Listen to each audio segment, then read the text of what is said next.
자선한 성숙에 관한 말씀을 지금 계속해서 우리가 나누고 있는데, 오늘 5번째 말씀으로 그리스도인의 교제와 교회 생활에 대한 말씀을 나누고자 합니다.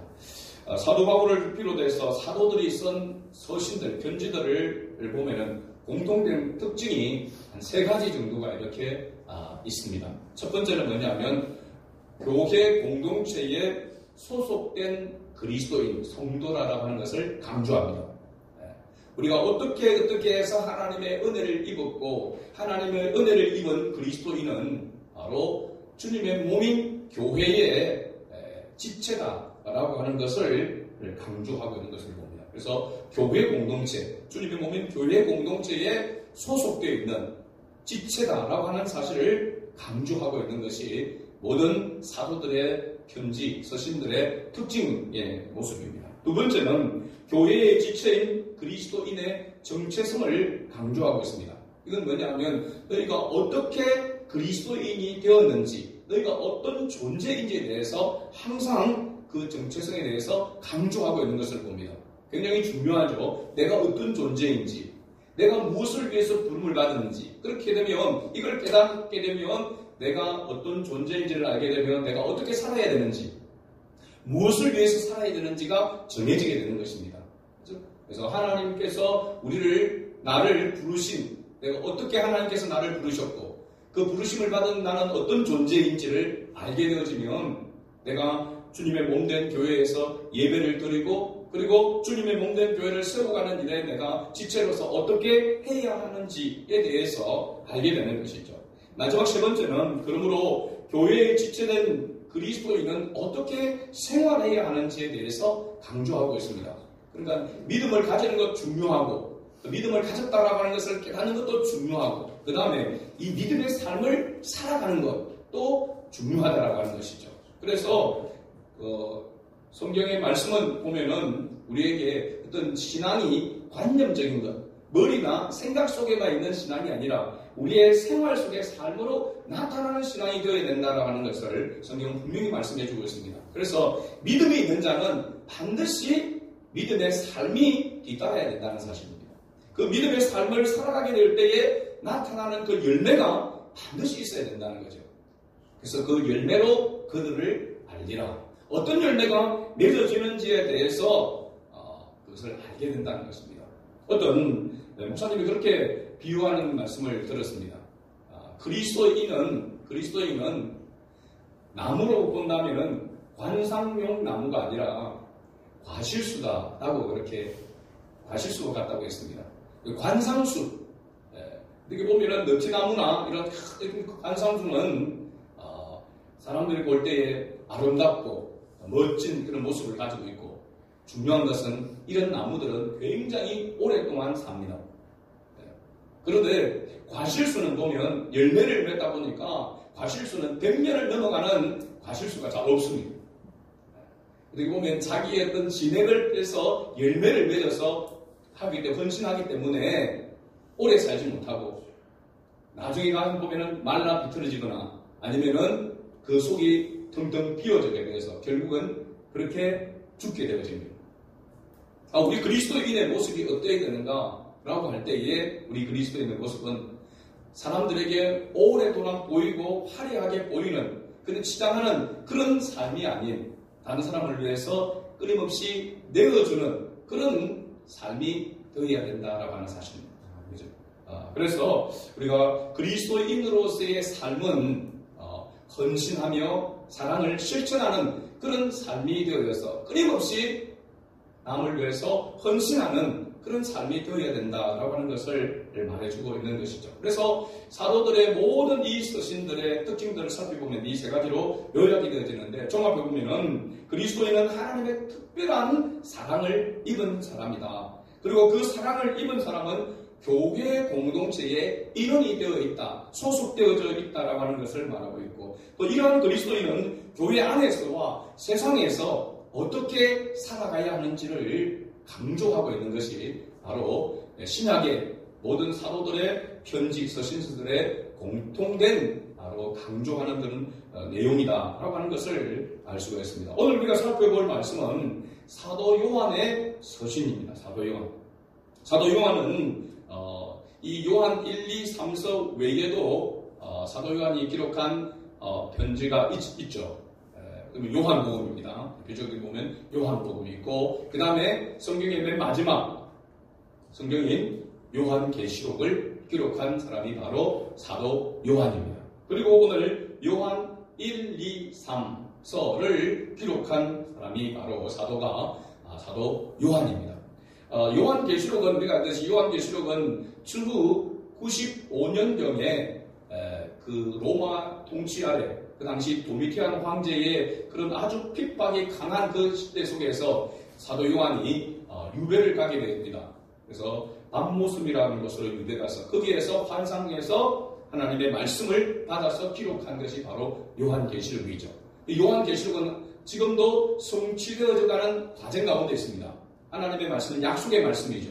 하나님의 약속은 반드시 이루어지는 줄로 믿습니다. 그래서 요한계시록의 그 말씀들은 장차 마지막 때에 어떻게 되어져 가게 될 것이고, 그리고 하나님의 택한 백성들은 마지막에 어떻게 되어질 것인지에 대해서 기록해 놓은 바로 묵시록, 계시록이 바로 요한계시록, 사도 요한이 기록한 겁니다.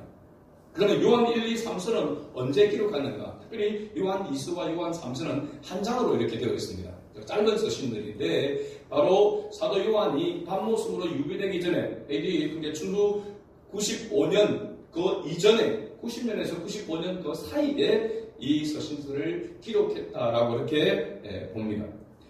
발신자는 오늘 보면은 사도 요한은 자기를 장로로 이렇게 이야기하고 있습니다. 여기 장로는 우리가 지금 말하는 장로하고는 좀 다르게 그 의미상으로 보면은 교회 안에서 어른을 이야기하고 있습니다.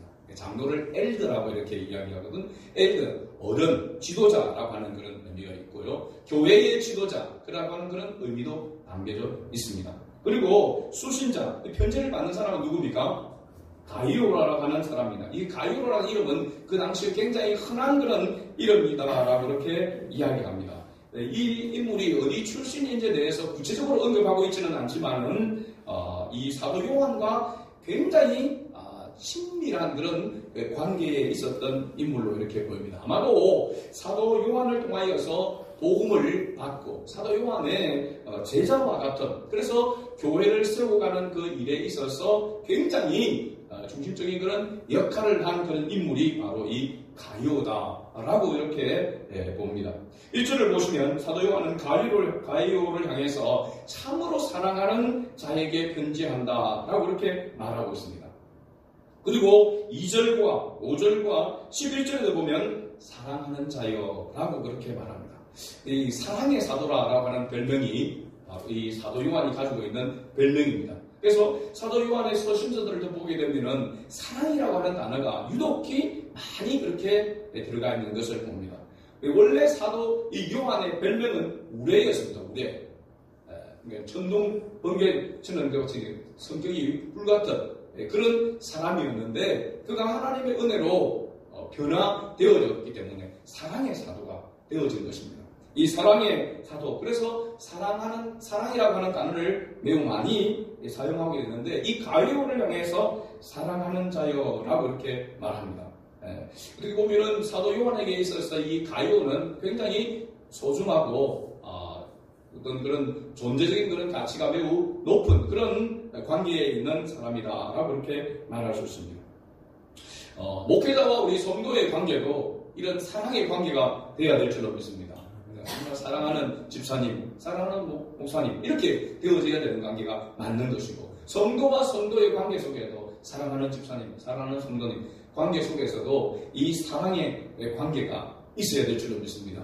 사실 이건 쉬운 일이 아니지. 말은 그렇지만 사랑합니다, 축복합니다 그렇게 이야기하지만 내 안에 사랑이 충만해야만 사실은 진실된 고백이 나오게 되는 것입니다. 그렇죠? 또한 이건 사랑도 우리가 훈련되어져야 된다라고 하는 것을 알 수 있습니다. 입으로 고백하고 표현되어져야 자꾸 할 수 있는 것이지 처음 사랑한다 이 고백하는 것이지 이게 특히 우리 경상도 남자들은 잘 안 된다고 그러잖아요. 윤수도 마찬가지고 그렇습니다. 그래서 사랑을 표현하는 것도 훈련이 필요하고, 근데 내 안에 사랑이 사실은 안에 내 내면 속에 충만하게 되어지면 사랑한다라고 고백하지도 않을 수가 없다는 겁니다. 어떤 방법을 통했는지 사랑을 표현하게 되는 것이죠. 사도 요한은 이 가룟에게 사랑하는 자라, 나의 사랑하는 자다 라고 이렇게 계속해서 이야기를 하고 있습니다. 그러면서 그가 사랑하는 이 가룟에게 2절에 이렇게 말합니다. 이 2절 말씀 우리가 잘 아는 말씀이죠. 같이 다시 한번 읽어봅니다. 사랑하는 자여, 네 영혼이 잘됨 같이 네가 범사에 잘되고 강건하기를 내가 간구하노라. 아멘. 저도 이 말씀을 늘 가지고 기도할 때 이렇게 얘기합니다. 우리 성도들, 우리 성안에 우리 지체들 모두가 저는 영혼이 잘됨 같이 범사에 잘되고 강건하기를 간구합니다 라고 하는 이 기도를 거의 빼지 않고 하게 됩니다. 근데 여기 보면은 우리가 범사에 잘 되는 것, 잘 되는 것이 여기 보면은 우리가 원하는 대로, 우리가 뜻하는 대로 된다라고 하는 그런 것도 있겠지만, 하여튼 주 안에서 주님과의 관계가 바르게 되어져 가는 것을 이야기하고 있습니다. 또 이게 영적인 것뿐만 아니라 육신적인 것도 마찬가지로 잘 되는 것을 이야기하고 있고, 여기 강건한다라고 하는 것은 영적인 강건뿐만 아니라 육체적인 강건도 이야기하고 있습니다. 그러므로 영혼이 잘됨 같이 범사가 잘되고 강건하기를 간구한다라고 이야기하고 있는데, 여기 우리가 범사가 잘되고 강건하게 되는 것을 원하고 있는데 여기에 단서가 있는 것을 보게 되죠. 그 단서가 뭐냐면 바로 영혼이 잘되는 것입니다. 영혼이 잘되는 것이 무엇일까요? 영혼이 잘되면 범사가 잘되고 강건하기를 원한다라고 이렇게 얘기했습니다. 영혼이 잘되지 않아도 잘 될 수 있는 것, 범사가 잘 될 수 있는 부분도 있을 것이고 강건할 수도 있을 것입니다. 그러나 아무리 모든 일이 내가 원하는 대로 되어지고 내가 아무리 육체적으로 강건하다 할지라도 영혼이 잘 되지 않은 것은 헛되고 헛된 것이라는 것을 성경 말하고 있습니다. 그래서 이 사도 요한은 가룟에게 말하기를, 이 가룟은 영혼이 잘된 사람이라고 하는 사실입니다. 네 영혼이 잘됨 같이, 그러면 지금 가룟은 영혼이 잘된 상태에 있다는 겁니다. 그 마찬가지로 범사의 모든 것이 잘 되기를 원하고 또한 강건하기를 내가 간구한다라고 했습니다. 그러니까 가장 먼저는 영혼이 잘 되어야 하는 것입니다. 영혼이 잘 되는 것이 무언가? 먼저는 예수 그리스도로 말미암아 구원의 은혜를 입는 것이 영혼이 잘 되는 것인 줄 믿습니다. 다시 말하면 예수 그리스도로 말미암아 하나님의 관계가 바르게 연결되는 것이 영혼이 잘 되는 것입니다. 다른 말로 내 영혼이 소생함을 입는 것이고 구원에 이르는 것을 말하고 있습니다. 예수 그리스도로 말미암아 영원한 생명을 얻는 것이 곧 영혼이 잘 되는 사람이다 라고 이렇게 말할 수 있는 것이죠. 이렇게 영혼이 잘 된 사람을 사도 요한은 진리 안에서 행하는 사람이라 라고 이렇게 말하고 있죠. 3절 말씀 우리 같이 읽어볼까요? 형제들이 와서 네게 있는 진리를 증언하되 네가 진리 안에서 행한다 하니 내가 심히 기뻐하노라. 아멘. 아마도 이 편지를 쓸 때 사도 요한은 이 가룟을 생각할 때에 제가 느낌으로는 마음에 이 가룟을 향한 사랑하는 마음이 아마도 충만한 그런 상태였다라고 생각합니다. 비록 짧은 이 서신이지만은 아주 기쁨으로 이 서신을 썼다라고 하는 것을 알 수 있습니다. 뒤에 가서 보면은 이 가룟을 편지로 지금 주고받는 것으로 끝나지 않고 대면하여 얼굴을 맞대고 보기를 원한다고 했습니다. 그러니까 지금 이 가룟에 대한 소문을, 가룟에 대한 이야기를 사도 요한이 접하고 난 다음에 이 가룟에 대해서 이 편지를 쓰고 있는 것이죠. 그러니까 가룟에 대한 그 마음이, 그 기쁨이 충만한 가운데서 이 편지를 썼을 것이라고 이렇게 표현합니다.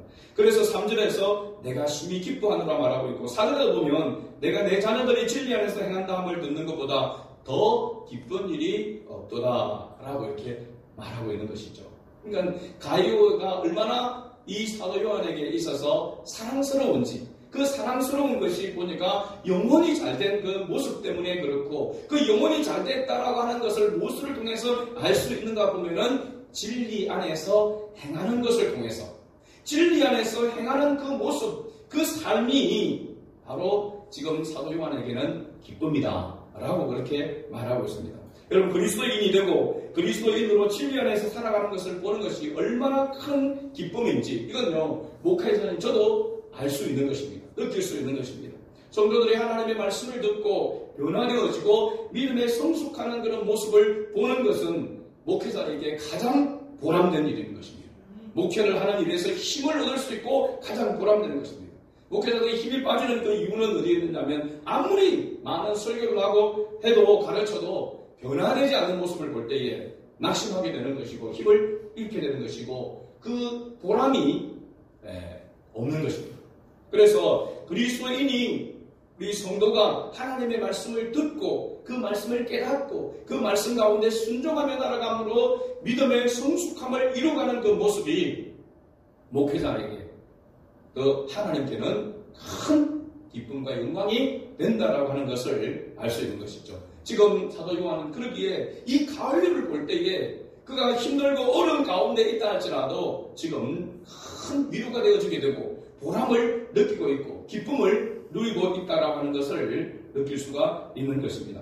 사도 요한에게 있어서 이 가요는 바로 이러한 사람이었습니다. 5절에 보면은 사랑하는 자여 네가 무엇이든지 형제 곧 나그네 된 자들에게 행하는 것은 신실한 일이니 지금 진리 안에서 행한다라고 이렇게 진리 안에서 행한다는 그 모습을 보고 영혼이 잘 됐다라고 이렇게 칭찬을 하고 있잖아요. 그러면 진리 안에서 행하는 그것이 구체적으로 어떤 것인지를 밝히고 있는 것이죠.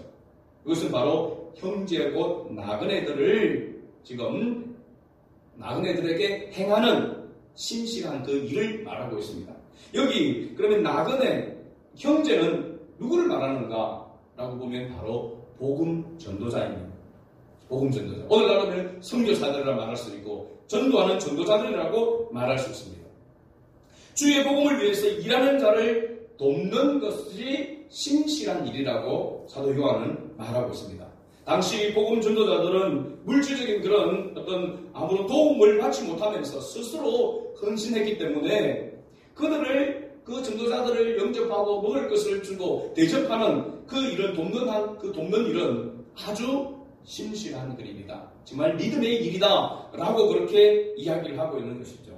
이러한 신실한 일을 누가 행하고 있다는 겁니까? 가이오가 행하고 있고 또 그러한 일을 끝까지 잘 감당하기를 지금 소망하면서 이 편지를 쓰고 있는 것을 볼 수가 있습니다. 사도 요한은 이러한 일은 8절에 이는 진리를 위하여 함께 일하는 자가 되게 하려 함이라 라고 이렇게 말하고 있습니다. 우리가 주님의 몸된 교회의 지체라고 했습니다. 주님의 몸된 교회의 지체로서 우리가 진리를 위하여 함께 일하는 자가 되어야 된다라고 하는 것을 강조하고 있는 것이죠. 우리 수많은 가족들 모두가 진리를 위해서 함께 일하는 자가 될 수 있기를 주의 이름으로 축복합니다. 아멘. 사도 요한은 가룟에게 진리 안에서 진리를 위하여서 함께 일하는 그 일이 구체적으로 어떤 일인지에 대해서 사실은 우리가 읽지는 않았지만 9절부터 시작해서 12절까지 두 사람을 예를 들어서 이야기를 하고 있습니다. 어떻게 보면 이 요한 3세의 주제는 진리 안에서 행하는 자와 그 다음에 진리 안에서 행하지 않는 자, 이 두 부류에 대한 이야기라고 말할 수 있습니다. 내용입니다. 자, 등장인물이 두 사람이 나옵니다. 한 사람은 디오드레베라고 하는 사람이고 또 한 사람은 데메드리오라고 하는 사람을 예를 들어서 이야기하고 있습니다. 이 두 사람을 이야기하는데 데메드리오에 대해서는 딱 한 절만 이야기를 하고 있고 나머지는 디오드레베에 대한 이야기를 하고 있습니다. 이 디오드레베는 어떤 사람인가 표현하기를 그는 으뜸되기를 좋아하는 사람이다 라고 이렇게 말합니다. 교회 공동체 안에서 으뜸되기를 좋아하는 사람이 바로 디오드레베로 이야기를 하고 있는 것입니다. 으뜸되기를 좋아한다는 것은 그가 어떤 사람이에요? 겸손한 사람이라는 것입니까? 아니면 교만한 사람이라는 것입니까? 당연히 교만한 사람이라고 말할 수 있습니다. 자, 교만하다라고 하는 것은 쉽게 말하면 요즘 가면 대장질을 하려고 하는 사람입니다. 교회 안에서 자기가 대장이 되려고 하는 사람을 이야기하고 있습니다. 자, 이 사람은 특징이 뭐냐면 자기를 알아주고 자기를 높여주기를 바라는 것입니다. 자기를 알아주고 자기를 높여주는 것. 이거 굉장히 중요한 거잖아요. 그렇죠? 자기가 열심히 헌신하고 봉사하는 것을 누가 알아주고 그 사람을 높여주는 것은 어떻게 보면 당연한 것이라고 할 수 있습니다. 그런데 대부분이 보면 그런 사람은 당연히 인정하게 되어지게 되고 그런 사람을 당연히 높여주는 것이 보면은 상식적입니다. 지극히. 그런데 중요한 것은 자기가 열심히 봉사하고 헌신함에도 불구하고 자기가 원하는 만큼 알아주지 않고 자기가 원하는 만큼 높여주지 않을 때에 뭐가 생긴다는 겁니까? 불평이 생기게 되는 것이죠. 이런 불평이 이제 터져 나오게 되어지면은 교회가, 공동체가 어렵게 되는 것입니다. 여러분, 이런 사람들은 아무 일도 하지 않는 사람이 아니라 나름 열심히 일하는 사람이라고 하는 것을 알 수 있습니다. 교회 안에서 아무 일도 하지 않는 사람은, 아무 일도 하지 않으면서 불평하는 사람은 누가 그 소리를 귀를 기울이겠습니까? 아니, 손 하나 까딱 안 하고 아무것도 하지 않으면서 이러니 저러니 하면은 그런 사람은 아예 상종을 안 하는 거죠. 말도 대도 안 한다. 자기가 아무것도 하지 않으면서 이렇게 이게 잘못됐니 저게 잘못됐니 그렇게 말하는 사람은 그건 상종할 가치가 없는 거죠. 그런데 나름 열심히 일하고 봉사하고 헌신하는 사람이 원망하고 불평하게 되어지면 그건 그럴 수 있겠다라고 하는 그런 생각을 하게 되어지고 동조하게 되어지는 것이 사람들의 모습입니다. 자, 그런데 중요한 것은 여기에 디오드레베라고 하는 이 사람은 단순히 자기가 열심히 일하는 것을 알아주지 않아서 그에 대한 원망과 불평을 하고 있는 그런 사람이 아닙니다. 어쩌면 우리가 열심히 봉사하고 헌신하는데도 자기를 알아주지 않아서 자기를 높여주지 않아서 불평하면은 이거 좀 일을 한다고 저렇게 자기 알아주기를 원하는구나, 자기를 높여주기 원하는구나, 우리 금방 이렇게 알 수가 있습니다. 근데 이런 사람들은 사실은 큰 문제가 아닙니다. 큰 문제가 아니에요. 진짜 큰 문제는 뭐냐면 단순히 이 디오드레베가 자기가 열심히 헌신하고 봉사하는데도 자기를 인정하고 자기를 알아주지 않아서 원망하고 불평하기 때문에 문제의 사람이 된 것이 아닙니다. 진짜 문제의 근원은 뭐냐면 이 디오드레베는 바로 교회의 지도자의 말을 거역한다는 사실입니다. 그 증거를 봅니다. 10절 말씀 우리 같이 읽어보겠습니다. 10절 같이 읽습니다. 그러므로 내가 가면 그 행한 일을 잊지 아니하리라. 그가 악한 말로 우리를 비방하고도 오히려 부족하여 형제들을 맞아들이지도 아니하고 맞아들이고자 하는 자들을 금하여 교회에서 내쫓는도다. 지금 가이오가 섬기고 있는 이 교회를 말하고 있습니다. 이 교회 안에 누가 있는 겁니까? 디오드레베가 있습니다. 자, 사도 요한은 가이오에 대해서 칭찬을 했습니다. 그가 진리 안에서 행한다는 것을 보고 영혼이 잘 되는 것이다라고 이렇게 칭찬을 했습니다. 그런데 구체적으로 보니까 어떻게 진리 안에서 행하는가를 보니까 복음 전도자들을 영접하고 그들을 도와주고 그들을 섬기는 그 일을 가이오는 했다라고 하는 사실입니다. 그래서 칭찬을 받게 되어진 거죠. 그런데 여기에 있는 디오드레베는 사도 요한이 칭찬하는 이 가이오, 그가 어떻게 보면은 교회를 목양하고 있는 그 교회 공동체 안에서 그 지도를 따르지 않는 거역하는 그런 모습입니다. 그래서 9절 말씀에 우리 보면은 내가 도자를 교회에 있었으나 그들 중에 으뜸되기를 좋아하는 디오드레베가 우리를 맞아들이지 아니하니라고 이렇게 말하고 있습니다. 그러니까 모두가 앞선 목회자를, 지도자를 비롯해서 우리가 지금 복음을 위해서 헌신하는 이 형제들을, 이 나그네들을 우리가 영접하고 그들을 위해서 함께 수고하고 섬겨야 된다라고 이렇게 하는데 그것에 대해서 반대하고 있는 것입니다. 그래서 악한 말로 비방하고 오히려 부족하여 악한 말로 비방하는 것을 넘어서서 형제들을 맞아들이지도 아니하고 그리고 맞아들이고자 하는 사람들도 금하였다라고 했습니다. 완전히 그러니까 거치는 돌이 되는 것이죠. 거치는 돌이 되는 거죠. 교회 안에서 어떤 일을 믿음으로 행하게 할 때에 거기에 따라서 순종하고 같이 협력을 해야 되는데 그렇게 협력하지 않을 뿐만 아니라 협력하는 사람들조차도 협력하지 못하도록 막는 일을 이 디오드레베가 한 것입니다. 그러니까 보면은 단순히 자기가 열심히 봉사하고 헌신한 것을 알아주지 않아서 원망하고 불평하는 사람이 아니라 교회에 거치는 돌이 되어졌다는 것입니다. 목회자의 그의 방침에 거역하는 그런 모습인 것이죠. 근데 목회의 방침에 거역한다라고 하면 여러분 조금 거슬릴 수 있는 그런 말일 수도 있습니다. 하나님의 뜻을, 하나님이 기뻐하시는 그 일을 위하여 나아가고자 하는데 방해가 됩니다.